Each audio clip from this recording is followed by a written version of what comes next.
E finalmente uma das maiores e melhores empresas da Bolsa está tomando o caminho certo para melhorar sua governança e facilitar a nossa sociedade. E óbvio que eu estou falando da Vivo. A Vivo é uma gigante no mercado com mais de 93 milhões de clientes. Apresentou um faturamento de 44 bilhões de reais no ano de 2019. A sua controladora fatura na casa de 50 bilhões de euros. Isso dá mais 300 bilhões de reais na cotação de hoje. Apresenta lucros consistentes desde 1998. Nunca teve um ano no negativo, distribui tudo para os seus acionistas, tem uma cobertura nacional de quase 90%. E na crise? Bom, foi aí que ela se provou super sólida, caindo aí em torno de 15 a 20%, se manteve completamente estável e tende a crescer. Setor de telecomunicações, de TI, de data center, de cloud computing, de hosting, tende a crescer e bastante agora nesse momento que a gente tem que acessar tudo mais remotamente. Ela está entregando acesso para todo mundo e agora melhorou a governança. Gente, que boa notícia! Se você quiser entender tudo sobre o sistema de telecomunicações no Brasil, como que funciona, quais são os prós, quais são os contras, como que ganha dinheiro, como que perde dinheiro, quais são as características do setor, por que a Vivo é tão sólida, quais são as perspectivas também para outras operadoras. Vou falar bastante aqui sobre a Oi BR, mas uma visão técnica, uma visão de análise, uma visão pura para você entender qual que é o projeto dela em comparação às suas concorrentes. Então, se você quiser saber tudo sobre isso, fica comigo até o fim desse vídeo que ele vai fazer muito sentido na sua vida como investidor, tá? A gente está falando de uma excelente empresa abrindo as portas aí pra gente se tornar sócio. A gente tem que entender pelo menos um pouco mais sobre ela. Então fala, sócio! Meu nome é Rodrigo Vicária, eu sou músico profissional aqui na Irlanda, investidor na Bolsa de Valores. Vamos aí para mais uma análise raiz, aquelas longas, para quem quer entender mesmo sobre o setor, sobre empresa, sobre ações de uma maneira geral. Aqui é tudo no detalhe, né? Você quer pegar um conteúdo um pouquinho mais Nutella, 5 minutinhos, 10 minutinhos para aprender coisinha? Você pega esses vídeos de semana, tá? Porque durante a semana eu posto uns conteúdos um pouquinho mais tranquilos, mas de domingo é raiz mesmo, é análise completa. Então, se você tem interesse nesse tipo de conteúdo de finanças, te convido a se inscrever aqui no canal, tocar o sininho para ser notificado todas as vezes que houverem vídeos novos. E tem vídeo quase todos os dias aqui no canal, mas eu não vou mais te enrolar não, tá? Então, sem mais delongas, ó, bora pro vídeo. Fala, sócio, tudo bem? Vamos analisar aqui a Vivo, essa gigante da nossa bolsa de valores, tá? Eu vou passar um pouco da história, não só da Vivo, deixa eu contextualizar aqui para vocês. Eu vou falar um pouco do cenário de telecomunicações do Brasil, um pouco da história, porque ela faz muito sentido pra gente entender onde que a gente está hoje, por que a Vivo é a Vivo e é tão grande, tão expressiva no país. É uma história que eu vou simplificar aqui para vocês, tá? Dos marcos mais importantes, e ela vai fazer sentido conforme a gente continua essa análise, tá? Então fica aqui comigo. Não precisa se ater aos nomes, aos detalhes, às datas, tal. É mais para você entender o que estava acontecendo em 1972. Constituição da Telebrás e monopólio nacional. Então você imagina, né? Foi constituída aí a Telebrás, ela detinha o monopólio nacional, estava na mão do Estado. Então o governo ele tomava conta de toda a telecomunicação. Você imagina uma operadora de telecomunicações para o Brasil inteiro na mão do governo. Você imagina, não tinha competição, era um desastre assim para o consumidor, não tinha evolução, não tinha tecnologia. Por quê? Não tem por que você investir se você tem zero competição, né? Então, em maio de 1998 houve uma reestruturação do modelo, dividindo toda a Telebrás em 12 novas companhias. E em julho de 1998 houve a privatização do sistema Telebrás. Então deixou de ser do governo, passa a ser de controle privado. Isso é um marco importantíssimo porque começa a gerar competição, afinal agora são 12 companhias, e também começa a ter um toque capitalista, né? A gente precisa concorrer aqui para abocanhar a área do outro e para ganhar espaço, e isso vai gerando inovação e tecnologia, né? Concorrência é bom, o mundo se inova por causa da concorrência, tá? Então como que foi essa divisão? Telemar, Nordeste e parte do Norte. Brasil Telecom, Centro-Oeste, Sul e parte do Norte. Telefônica, esse estado de São Paulo. É aí que a gente começa já a entender o porquê que a história faz sentido. Ela pegou o estado de São Paulo e Embratel Conexões de longa distância. Quem é mais antigo, um pouquinho assim, igual eu, meu Deus, nunca pensei que eu fosse falar isso na vida, mas quem é um pouquinho mais antigo vai lembrar do Faça um 21, né? Então a Embratel, que é a dona do 21, ela fazia as conexões de longa distância. Aparecia lá o DDD, né? Então todas as conexões de longa distância, ou seja, de um estado para outro, cidade para outra, era a Embratel que realizava essa conexão. Todos os clientes, todo o legado do estado de São Paulo ficou para a Telefônica. Então ela pegou uma área, uma região muito boa aí do Brasil. Então uma coisa que é importantíssima a gente entender. As empresas, acompanha comigo que isso é importante, tá? As empresas elas tinham a área de concessão, que é essa aqui que eu falei para vocês, e tinha a área de autorização. Na área de concessão, todo toda operadora, ela tem suas responsabilidades. Então, quando você sai para fora de casa, você vai ver um orelhão, porque elas têm que fazer a manutenção daquele orelhão. Eles são obrigados a atender quase que na totalidade os clientes que estão naquela região. Então, às vezes eles fazem um investimento muito pesado que não vai dar retorno porque o cliente está lá longe, numa fazenda ou algo do tipo, porque ele é obrigado a atender. Isso na área de concessão. Na área de autorização, não. Na área de autorização você pode fazer o que você quiser, entrar na estratégia capitalista que você quiser. Então, o que estava acontecendo? Essas empresas tinham a concessão e foi necessário criar algumas empresas para gerar maior competitividade lá. Porque dividiu em 12, belezinha, né? Tá um pouquinho mais competitivo, mas elas não tinham ainda tanta intenção de ficar cutucando a área do outro. Por quê? Eu tô na minha área de concessão, aqui tô ganhando dinheiro, tô tranquilo, tenho receita garantida aqui, não tem pra que eu ficar mexendo tanto, né? Então o governo mesmo, ele foi lá e incentivou a criação de empresas chamadas espelho. E alguma delas você conhece. Dá uma olhada nessas empresas aqui. GVT e Intelig. Você já ouviu esse nome, eu tenho certeza. A GVT posteriormente aí foi comprada pela Telefônica, tá? A Intelig pela TIM, mas elas existiram aí numa época para criar concorrência para essas gigantes concessionárias, tá? E olha só que interessante, olha só que interessante. Em 2008, Telemar compra Brasil Telecom e origina a Oi. Então a Oi foi criada em 2008, tá? Eu vou comentar um pouco sobre a Oi aqui. Eu tenho que falar um pouquinho da Oi, né? Tem muita gente falando que a fibra ótica é a salvação da Oi. Eu quero explicar para você, para ver se faz sentido, né? Eu posso ter Oi na minha carteira. Cara, você pode ter qualquer empresa na sua carteira, contanto que faça sentido na sua estratégia de investimento, que você dê um peso aderente dentro do risco que você está incorrendo com aquela empresa, tá? Então, por isso que eu vou falar um pouquinho da Oi para você toma as suas decisões, tá bom? Tá claro até aqui? Espero que esteja muito tranquilo. Vamos aqui para o próximo slide, que é a parte de composição acionária. Essa composição acionária, ela é meio que para explicar a parte da GVT, tá? Então, olha aqui, ó. O Grupo Telefônica, que é o grupo que controla a Telefônica do Brasil, tá? Acabei até esquecendo de comentar. A Telefônica Brasil é controlada por um grupo espanhol chamado Telefônica. Então, é gigantesco esse grupo, tá? Já vamos passar aqui em números, mas só para você ter uma ideia, né? Eu conheço gente que trabalha na Telefônica. Para quem não sabe, eu era concorrente da Telefônica no segmento B2B. Então, eu sempre estive em contato com pessoas de telecom. Então, essas pessoas que trabalham na Telefônica, inclusive, falaram: o Brasil é a menina dos olhos do Grupo Telefônica. Porque apresenta muito resultado, é muito redondinho, traz muito lucro ao grupo, tá? Então fique claro isso. Então o que aconteceu? O Grupo Telefônica detinha 100% da Telefônica Brasil, mas ele vendeu 12% para o Grupo Vivendi, que é o grupo dono da GVT, em troca da GVT. É meio confuso aí, mas vamos ver se ficou claro, tá? Ele pagou a GVT, ele comprou a GVT trocando ações do Grupo Telefônica. Então o Grupo Telefônica detém 82% da Telefônica Brasil, o Grupo Vivendi 12%, que detém 100% da GVT Participações, beleza? Agora, isso aqui é um pouquinho complicado, mas assim, vamos focar no que importa, né? Esse é o organograma de composição acionária. O que você precisa saber daqui? A Telefônica mãe aqui, o Grupo Telefônica da Espanha, detém aqui 34% da Telefônica Brasil, mas detém um pouco mais aí por intermédio da Telefônica Latinoamérica Holding, SP Telecom, Telefônica Chile e por aí vai, tá? Isso aqui é bem bagunçado, né? O que importa aqui, ó, free float em ações ordinárias pra gente 5%, em ações preferenciais 37%. E o que está acontecendo, né? Isso é bem interessante. A Telefônica está fazendo a conversão dessas ações preferenciais para ordinárias, tá? Isso vai acontecer aí até novembro. Telefônica Brasil em grandes números. Vamos começar a falar um pouco mais das teles em si, né? Telefônica Brasil em grandes números, 92 milhões de clientes, 74 milhões em móvel, 18 milhões em fixo. Uma cobertura de 89,6% do Brasil. O Brasil é um país gigantesco, gente. Olha isso, 89,6% de cobertura. 22 milhões de clientes atendidos por fibra ótica e mais de 32 mil empregados. Falando do Grupo Telefônica, que é o da Espanha, tá? É bem confuso, né? Telefônica Brasil, Grupo Telefônica, tá? Grupo Telefônica é Espanha, grava isso, tá?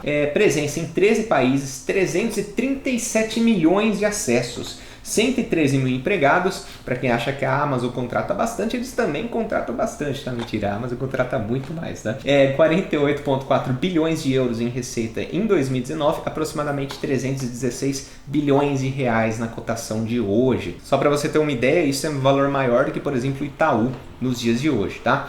Se apresenta com a marca Movistar para a Espanha e países de língua espanhola, como O2 para a Inglaterra e Alemanha e como Vivo para o Brasil. Aí vem a pergunta, e por que ninguém fala dela? Como que uma gigantesca dessa do mercado está aí concorrendo para ser uma das melhores empresas da bolsa, tão pouco comentada, né? Tão pouco coberta aí pelo mercado financeiro? Primeiro que o mercado, ele cobre ela sim, mais o institucional, né? Você vê poucos vídeos aqui no YouTube, você vê poucos vídeos para o investidor pessoa física, mas um grande motivo disso é que é o seguinte, ela só tinha liquidez nas ações preferenciais e tinha 0% de tag along. Então era uma empresa assim que você já descartava no ato, né? Até gravei um vídeo, eu vou deixar aqui para vocês verem, que eu comentei as quase melhores empresas da nossa bolsa de valores. Ela estava lá, porque o que faltava para ela? Ter um pouquinho de tag along, pelo menos 80%, e é isso que ela está fazendo agora, né? Ela está vindo aí para as ações ordinárias, não vai para o novo mercado, tá? Ela simplesmente vai fazer uma conversão, ainda não vai para o novo mercado,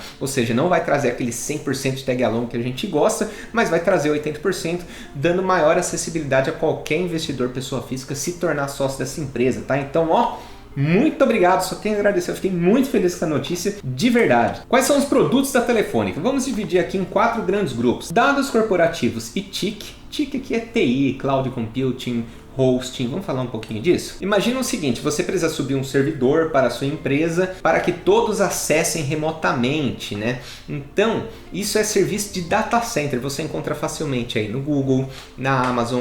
A Telefônica também tem esse tipo de serviço, tá? Eu não vou me adentrar no detalhe aqui dos produtos, né? Que você pode ter um servidor físico, um servidor digital, você pode ter o seu próprio servidor, só alocar o espaço do data center dela, tem diversos serviços que eu não vou entrar aqui no mérito dele. Quando você coloca esse serviço lá, você também vende conectividade.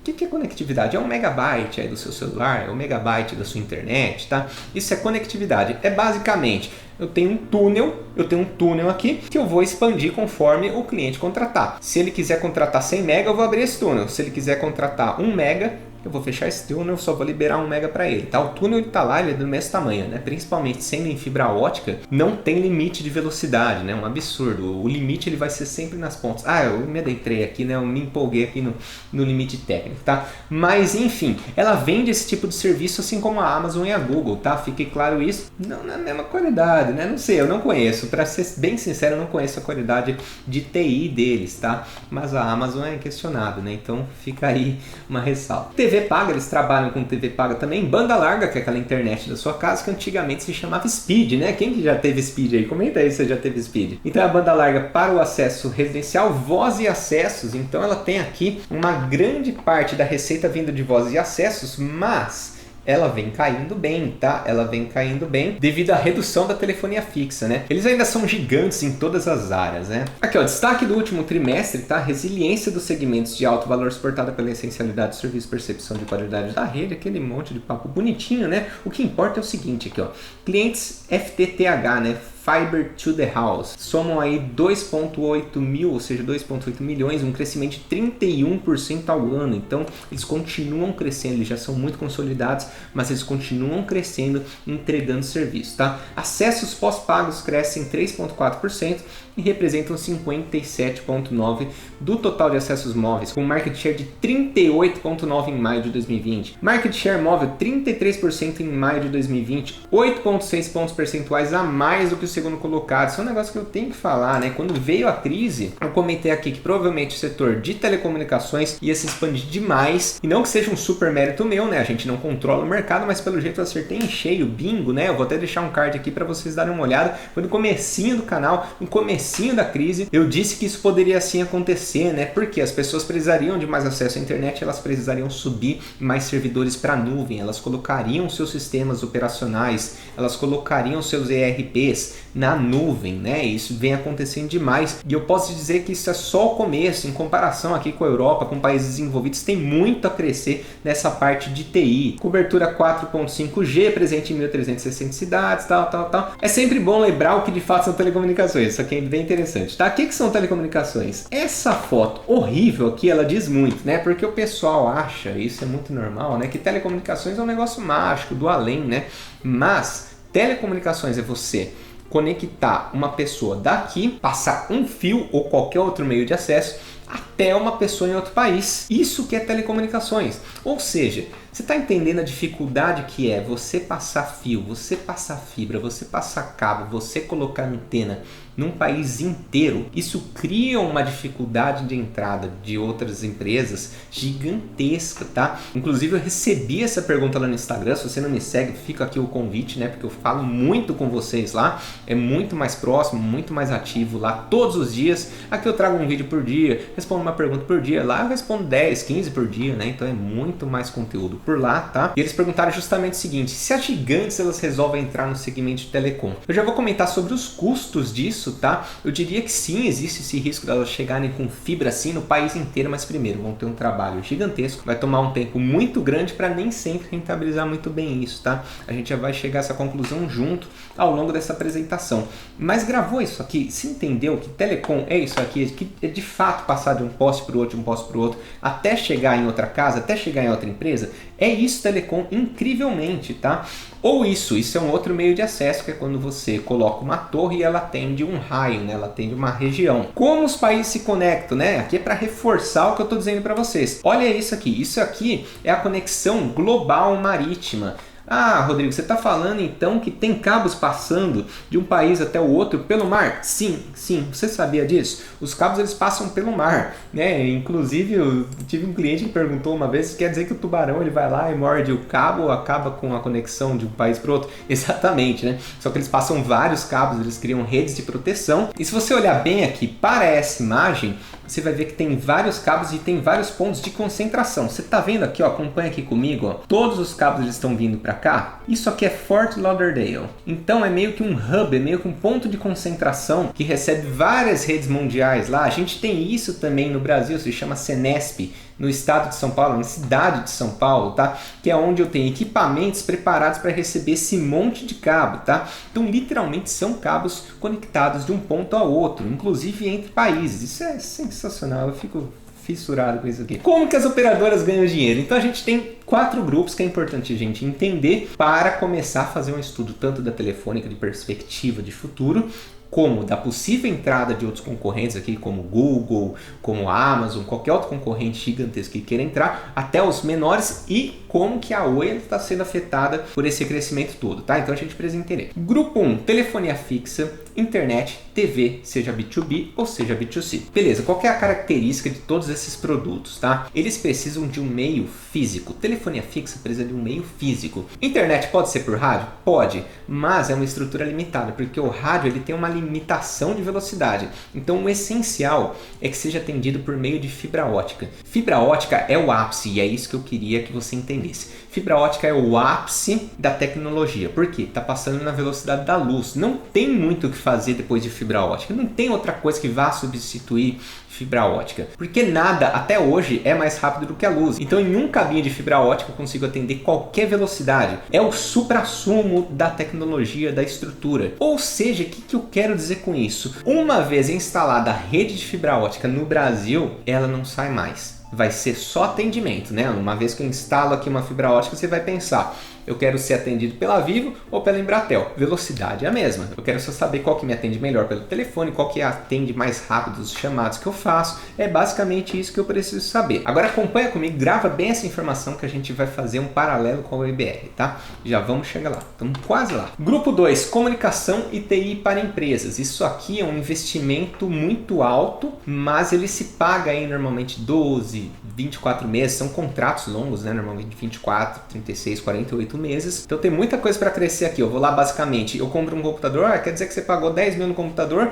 eu vou ter que te pagar um contrato de 36 meses que vai totalizar 35 mil, por exemplo, tá? Por exemplo. Sim, porque eu também estou oferecendo aqui estrutura, né? Todo o meu data center. Data center é caro pra caramba, tá, gente? É muito caro manter uma estrutura de data center. Tem que fazer o atendimento, tem que ter especialista em software, especialista em infraestrutura, gerente de TI, tem que ter um mais alto escalão para atender esse segmento de data center. O grupo 3, rede móvel. Essa é super escalável e essa tem um probleminha. Essa tem um probleminha que eu tenho que falar para vocês. Que é um dos motivos também que as pessoas não cobrem tanto operadoras de telecomunicações. Porque o que acontece? Diferente da fibra ótica, já chegamos no suprassumo de estrutura de tecnologia, redes via rádio ainda não chegaram. Por isso que a gente tinha 2G, 3G, 4G, 4.5G, 5G. Elas estão sempre expandindo e toda vez que elas fazem uma expansão, tem que atualizar toda a rede de rádio, né, no país inteiro. Então isso demanda sempre um CAPEX muito alto, um alto investimento pela empresa. Além disso, elas estão sempre considerando uma alta depreciação dos seus ativos. Por quê? Vai demorar para depreciar aquela torre de rádio, aquele rádio, a fibra ótica, o par metálico, tudo? Vai demorar? Vai demorar, mas deprecia. Agora, você pega isso num âmbito nacional, tem muita depreciação. Eles pagam de depreciação uma bala todo mês, toda operadora de telecom, tá? Deprecia muitos ativos dela. Então a rede móvel tem sempre que estar atualizando, sempre tem que estar comprando novas coisas, exige um alto investimento. E vou acrescentar mais aqui que é o seguinte, né? Você nunca sabe quando que esse investimento será necessário. Acabou de sair 5G, daqui um ano e meio eles vão lá e lançam 6G. Pô, troca tudo de novo, né? Inclusive as operadoras, elas nunca vão direto assim para instalar em todas as localidades a nova tecnologia, elas vão passo a passo, né? Elas vão primeiro nos grandes centros urbanos, depois vai crescendo nos periféricos, porque não tem motivo você ficar trocando toda hora, né? É muito oneroso, não compensa para nenhuma operadora trocar cada nova tecnologia de rádio que vem. E o grupo 4, entre operadoras, que é justamente quando eu tenho um cabeamento de fibra ótica passando de um país para o outro, eu vou lá, alugo, né, esse espaço para outra operadora, ou eu forneço banda para uma outra operadora, eu vou lá, eu atendo um provedor. Você já recebeu alguma oferta aí de um provedor local, seja por fibra ótica ou por rádio para você ter internet aí? Normalmente quem oferece a banda para esses provedores são as operadoras, tá? Pode ser Telefônica, Embratel e várias outras aí. E finalmente, por que a fibra não é a salvação da Oi? Então acompanha comigo, vamos relembrar. A fibra ótica é o suprassumo, certo? Eu tenho um custo por mega, eu tenho um custo por banda que eu trago internacionalmente, que eu compro lá dos Estados Unidos, Fort Lauderdale, que eu compro lá da Europa. Sim, eu compro essa banda. Aí eu revendo, mas qual que é o custo dessa banda? É ínfimo, é ridículo, é muito barato para as operadoras, tá? É bem baixinho mesmo.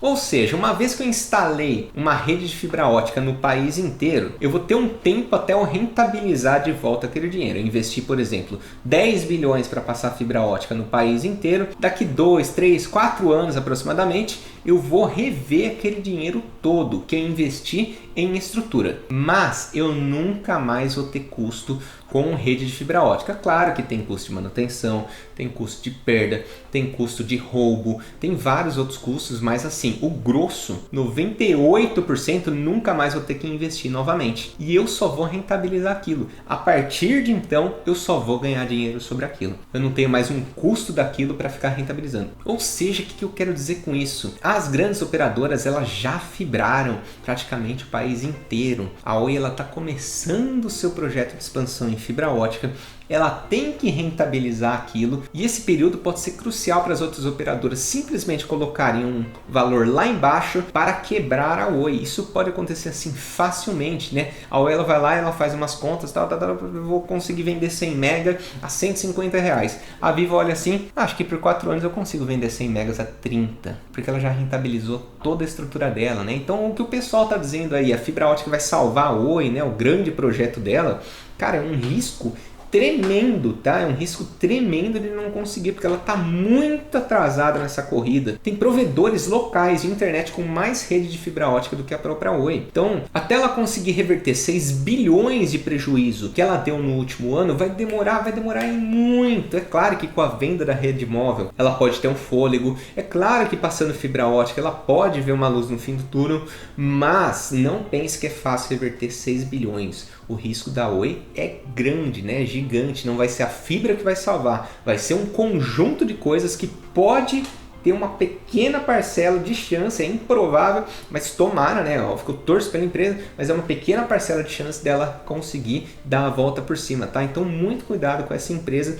e como você investe nela, tá? Como você investe nela. Uma observação, eu era cliente da Oi, tá? Eu era cliente da Oi, eu adorava o serviço deles, os planos deles, show de bola, eu gostava mesmo. Então eu faço votos para que ela de fato dê a volta por cima e se dê muito bem no mercado. Falando um pouco de números aqui, eu puxei do site Fundamentei, tá? Crédito para eles. Eu sei que tá bem pequenininho aqui para vocês verem, mas eu vou dar um panorama geral de como que é o tamanho dessa empresa, tá? Então, de 1998 até 2020, o patrimônio cresceu aqui de 8 bilhões para 70 bilhões.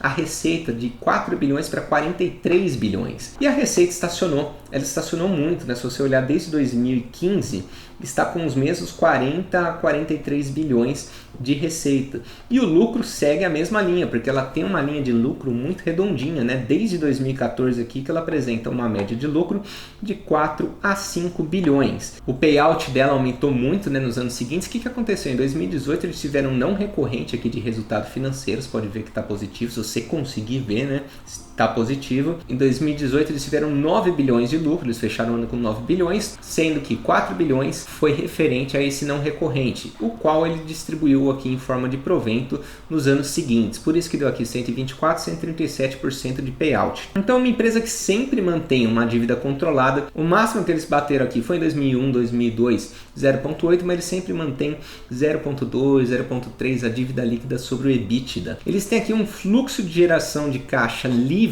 hoje de quase 11 bilhões, tá? Em 2020, e só cresce. Então é uma monstra. A margem líquida dela também sempre se mantém muito estável, o que só demonstra a capacidade de gestão da empresa. Ela consegue sempre dar passos perfeitos de forma que nem vá muito para cima, nem vá muito para baixo, sempre mantém uma média. Isso demonstra a resiliência da empresa. O ROI desde 2008 vem caindo bastante, mas já manteve aqui uma média de 7 a 10% também, tá? Então, o que isso mostra da empresa? Que ela não vai dar solavancos gigantescos, tá? Isso não vai acontecer nem para cima, nem para baixo. Você pega a cotação dela também super estável, né? Super tranquila, não dá aquela dobrada de cotação, mas também quando veio a crise, né, ela caiu de 50 para 43. Então você vê como é resiliente essa empresa. Então o que esperar da Vivo, tá? Isso é importante você, como investidor, ter consciência do que você está esperando dessa empresa. Ela cresce de forma massiva, ela não cresce massivamente, tá? Isso é bom ou é ruim? Bom e é ruim, né? Bom para o investidor, é péssimo para o consumidor. Ela não está preocupada com aquele caso específico, com aquela região específica, com aquela cidade, ela não está muito preocupada. Ela está preocupada em grandes projetos. Quando eu era concorrente dela, eu lembro que eu tinha certa facilidade em pegar clientes pontuais, mas a empresa como um todo tinha dificuldade de crescer mais que ela, né? Era muito difícil crescer mais que ela. Por quê? Enquanto a gente estava fibrando, né, entregando uma baita numa solução, show de bola, numa região, numa cidade, num distrito industrial, ela estava tipo negociando o Nordeste, sabe? Ela é muito grande, né? Ela trabalha assim de uma forma muito gigante mesmo, grotesca, tá? É isso que você espera dela. Grandes contratos, mas sem atender perfeitamente lá o cliente, tá? Depois ela vai corrigindo. Ela quer trocar os planos pré-pagos para pós-pagos de celular. Como que funciona o pré-pago? Você vai lá, você paga R$20 por mês, por exemplo, tá? Não sei quanto que estão os valores. Aí você tem direito a 4.5G. Até 10 GB. Passou 10 GB, você vai lá e pega uma quantidade mínima, né, de velocidade. Então, o que acontece? Você gastou R$20, mas ainda falta 10 dias para você gastar R$20 novamente. Aí você pensa, eu gasto mais R$20 agora, eu espero 10 dias. Você espera 10 dias, porque você tem um pouquinho de internet lá, pelo menos para mandar um WhatsApp, pelo menos para mandar alguma coisa. Você tem um pouquinho de internet, você consegue sobreviver nesse período. Agora, se você tem pós-pago, você sempre vai gastar mais, né? Acabou o seu plano em 20 dias, você ainda tem mais 10 dias, isso vai representar aproximadamente 33% a mais de receita para a Vivo. E ela vem fazendo esse movimento de trocar os pré-pagos para os pós-pagos. Além disso, eles vendem aparelhos também, né? Eles conseguem vender, por exemplo, um iPhone, um Samsung, junto com o plano de celular, então eles vão rentabilizando muito. Então eles têm tido muito sucesso nessa mudança de pré para pós. Crescer em TI no segmento corporativo tem muito para crescer, tá? É só o começo disso no Brasil, só o começo. Descontinuar o segmento de telefonia fixa e o atendimento na área de concessão. A área de concessão, ela foi boa, né? Ela trouxe muitos frutos aí para a empresa e para todas as concessionárias, mas hoje só dá despesa. Tem que atender o cliente que é caro, tem que fazer manutenção dos orelhões, né? Ninguém mais usa o orelhão, eles são obrigados pelo governo, pela lei, pela regulamentação da Anatel, a cuidar dos orelhões e ter um orelhão a cada 200 metros. Não sei se esse valor se manteve, né, de 200 metros, mas há poucos anos era de 200 em 200 metros, tinha que ter um orelhão, e eles têm que ficar dando manutenção disso. Esses contratos, eles vencem aí de 20 em 20 anos, 40 em 40 anos, assim que vencer, eles provavelmente vão largar a mão dessa concessão, que só dá trabalho, né, dá muito trabalho. Alto gasto em depreciação e atualização das tecnologias, conforme a gente comentou, eles têm que ficar toda hora trocando essa tecnologia, né, de 4.5 para 5G e por aí vai. Eles sempre vão ter essa alta depreciação e gasto com atualização das tecnologias. Vantagens de se investir na Vivo: excelente gestão da empresa. Excelente, tá? Quando você fala em gerar valor para o acionista, excelente. Cuidar de um patrimônio desse, né, não é fácil. Eles fazem isso perfeitamente, tá? Perfeitamente. Anos comprovados de resiliência e geração de valor ao acionista. Conforme a gente viu aqui, eles só crescem desde 1998. Resiliente, antifrágil e consistente. Então, uma empresa assim, para você ficar tranquilo que ela não vai quebrar, né? Não vai acontecer nada, né? Não tem nada que possa acontecer aí pelos próximos anos. Claro, em tese, né? Não existe nada que seja impossível, mas é improvável, muito improvável que algo venha de fato a abalar uma telefônica. Ela vai ter aí essa função de preservar o seu patrimônio sem te pagar dividendos redondinhos aí para você. Enorme market share e dificuldade de novos entrantes. É fácil abrir um provedor? É fácil abrir um provedor. Não é difícil, dá para ganhar muito dinheiro sendo um provedor, por sinal. Porém, você nunca vai dar trabalho para Vivo. Você vai dar trabalho lá numa região, num local, num bairro, numa cidade, mas você não consegue dar trabalho para Vivo, porque assim, enquanto tem 100 provedores conquistando 100 cidades, tem uma telefônica abrindo na Bolívia, sabe? ela é outro nível, assim, em termos de massividade, né? Ela é muito grande mesmo. Segmento de computação em nuvem está só começando a crescer no Brasil e ela se beneficia em todas as pontas. Você fechou um link com a Amazon, ela vai lá, ela tem que entregar conectividade na sua empresa e ela também entrega conectividade para a Amazon. Você fechou um link com ela, você tem que fechar a conectividade e você também tem que fechar o serviço de data center com ela. Então assim, ela não quer saber quem vai ganhar essa briga. Ela vai estar lá fornecendo e ganhando dinheiro em cima, tá? Então ela tem muito aí para crescer nesse espaço de computação em nuvem. Nenhuma concorrente tem mais facilidade do que ela em se manter competitiva e inovadora no mercado. De novo, se ela quiser reduzir as margens dela só para quebrar alguém, só de sacanagem, sabe? Só de maldade, eu vou quebrar aqui uma empresa. Ela vai fazer isso, né? Ela pode fazer isso muito facilmente. Ela tem uma carteira de clientes gigantesca, né? 93 milhões de clientes, né? Só para você ter uma ideia, o Itaú tem 55 milhões e o Bradesco tem 70 milhões. Ela tem 93 milhões. Desvantagens de se investir na Vivo. Não atende bem o cliente, nem pretende atender. Conforme eu já conversei com vocês, ela não quer saber, né, de um clientinho lá, de uma cidade, ela quer atender o todo. Ela tem uma visão massiva, né? Isso é bom para o investidor e péssimo para o consumidor. Então tenha em mente isso, porque chega a ser desagradável, né? Para ser bem sincero, como consumidor, você ficar 2 horas lá no telefone, né? Existe sempre um capital intensivo em inovação que pode ocorrer a qualquer momento, tá? Lançou aqui o 6G, acabou de implantar 5G, lançou o 6G, mas até para isso eles têm uma gestão eficiente. Quando sai a nova tecnologia, eles sabem fazer uma cronologia de instalação e desenvolvimento tecnológico daquilo, tá? Então eles são muito bons nisso, sem dúvida alguma. Controladora espanhola, tem um pezinho aqui na Europa, né? Sempre um pouquinho desconfortável, assim como a Engie, que tem a sua matriz francesa, né? Sempre chatinho isso. Desorganizada num todo. Gente, isso aqui vocês não estão entendendo. O sistema da Telefônica, até hoje, tem coisa da GVT, ela não consegue organizar, isso já tem 6 anos, ela não consegue fazer a integração completa com os clientes da GVT. Tem cliente que é GVT, fatura como Vivo, fatura como GVT, sabe?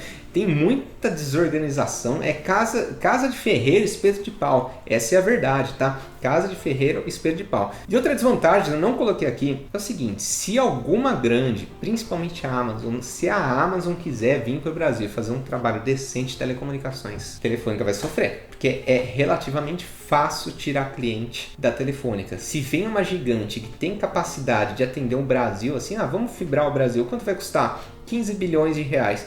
Beleza, é 2 bilhões de dólares de investimento para rentabilizar daqui de 5, 10 anos, tá ótimo. Se vem uma gigante dessa, pode se preocupar, sem dúvida alguma, tá? Terceiriza grande parte dos serviços. Então o técnico que vai atender sua casa é terceirizado, né? Ele é terceirizado da Vivo, né? Ele é da própria Telefônica, assim, ele trabalha só para a Telefônica, mas assim, ele é terceirizado. Sistema terceirizado, call center terceirizado. Você liga lá no call center, é uma equipe que das 8 às 5 trabalha para alguma varejista, das 5 à meia-noite trabalha para a Telefônica. Daí tem outro turno que trabalha das 8 às 5 para a Telefônica, das 5 à meia-noite trabalha lá para atender a uma empresa de carro. Então assim, é bem bagunçado mesmo o suporte, né, terceirizado. Eles não têm muita aquele expertise, né? Não, 3 horas eles atendem uma empresa, 3 horas atendem outra, né? Então é tudo terceirizado, eles têm um sistema bem bagunçado também. Não tem muito para onde dobrar de tamanho, tá? Então tenha isso em mente, é gigantesca essa empresa, é um transatlântico, é muito difícil manobrar, é muito difícil dobrar, mas também é muito difícil dividir por 2. Essa é a parte boa desse lado ruim todo aí aí que ela tem. Em resumo, tá, gente? É uma empresa excelente, gestão excelente, gera muito valor acionista, vem gerando ao longo dos anos, né? Assim, indubitavelmente, não gera o mesmo valor ao consumidor, que eu vejo como um baita lado negativo, tá? Leve isso em conta, toma sempre as atitudes corretas, casa de ferreiro, espeto de pau, né? Lá dentro é uma bagunça, mas para atender o cliente também é um pouquinho bagunça, mas eles conseguem resolver ao longo do tempo, tá? E vem se provando aí no mercado há anos, então, sem dúvida, uma empresa muito sólida. Então só, se você gostou desse vídeo, já deixa o like aqui, porque isso ajuda muito o canal e ajuda muito mais gente a conhecer muito melhor essa empresa excelente que está abrindo portas aí pra gente, tá bom? Então, muito obrigado pelo seu tempo e atenção disposta. Até o próximo vídeo.